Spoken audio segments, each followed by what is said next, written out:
अप्सरा साधना से संबंधित ये महत्वपूर्ण विषय पे हम बता रहे हैं, जिसमें कि बहुत सारे ऐसे साधक होते हैं जिनका ये कहना होता है कि गुरुजी मैंने 10 दिन साधना किया, उसके बाद मेरा ब्रह्मचर्य खंडित हो गया। गुरुजी मैंने 18 दिन साधना किया, उसके बाद मेरा ब्रह्मचर्य खंडित हो गया।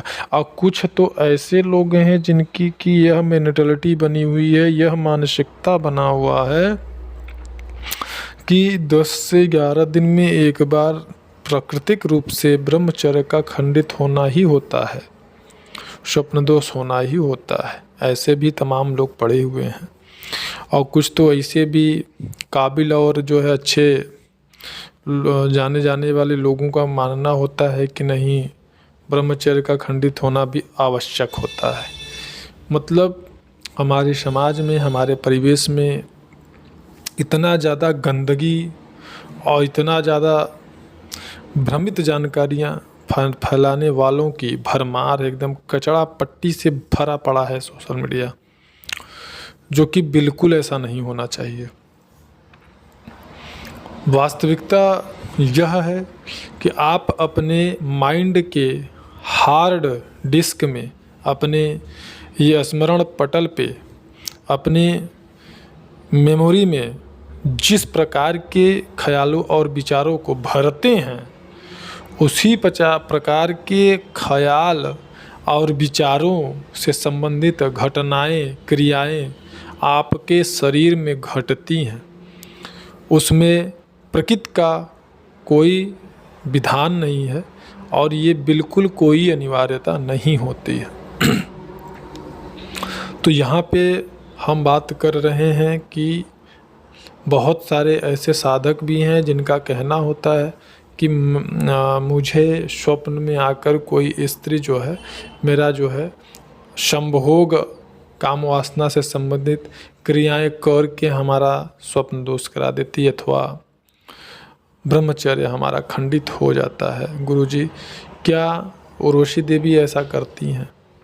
मैं यहाँ पे एक मुख्य जानकारी देना चाहूँगा। यदि आप हमसे संपर्क करना चाहते हैं तो डिस्क्रिप्शन बॉक्स में हमारा व्हाट्सएप नंबर है, वहाँ से आप लेकर के हमें मैसेज आप कर सकते हैं व्हाट्सएप पे, और अपनी समस्या का समाधान प्राप्त कर सकते हैं, सलाह परामर्श प्राप्त कर सकते हैं। तो यह जो घटना घटती है साधकों के साथ में, यह घटना देवी के द्वारा कदापि नहीं होता है। दूसरी बात, यह घटना होने के 2 कारण होते हैं। पहला कारण यह होता है कि आपने सोशल मीडिया से ढेर सारा कचरा अपने मस्तिष्क में भर लिया हो और उस कचरा का पुनरावृत्ति इस प्रकार से हो रहा हो। दूसरा, गलत प्रकार की सामग्रियों का प्रयोग करके गलत प्रकार के विधि विधान अथवा उटपटांग, आपरी साबरी मंत्र या इस प्रकार की क्रियाओं के द्वारा आप उनकी उपासना कर रहे हों, जिसके कि कारण कोई बुरी शक्ति जो है कि आपको सिद्ध हो जाए, आपके तरफ आकर्षित हो जाए, आपके मनोभाव को पहचान करके, जान करके परिणाम स्वरूप वह जो है आपके साथ उटपटांग क्रियाएं करना शुरू कर दे। क्योंकि जब आप गलत सामग्री बताओ बिना प्राण प्रतिष्ठा का अथवा उटपटांग जगह से खरीद लेते हैं और अनाप शनाप तरीके से मंत्र का जाप करना शुरू कर देते हैं, तो जो आपकी विधि विधान की सामग्री की अपवित्रता, अशुद्धता और गलत विधि विधान से जब आप साधना करते हैं, तो यह साधना रात्रिकालीन साधना होने के कारण इसमें रात्रि काल जो होता है वो तामसिक शक्तियों का भी बेला होता है।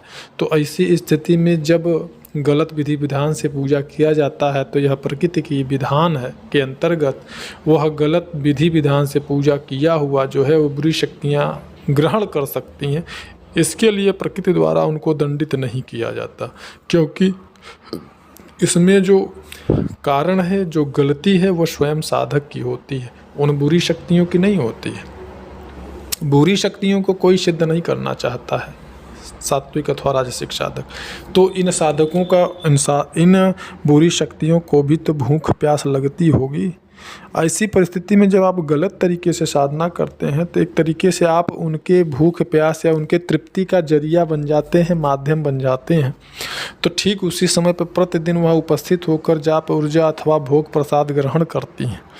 ऐसे स्थिति में रोज वही क्रिया होने से वह आपको विधानानुसार सिद्ध हो जाती हैं और फिर आपकी जो ज़िंदगी है वह ज़िंदगी को आपके नर्क बना देती है।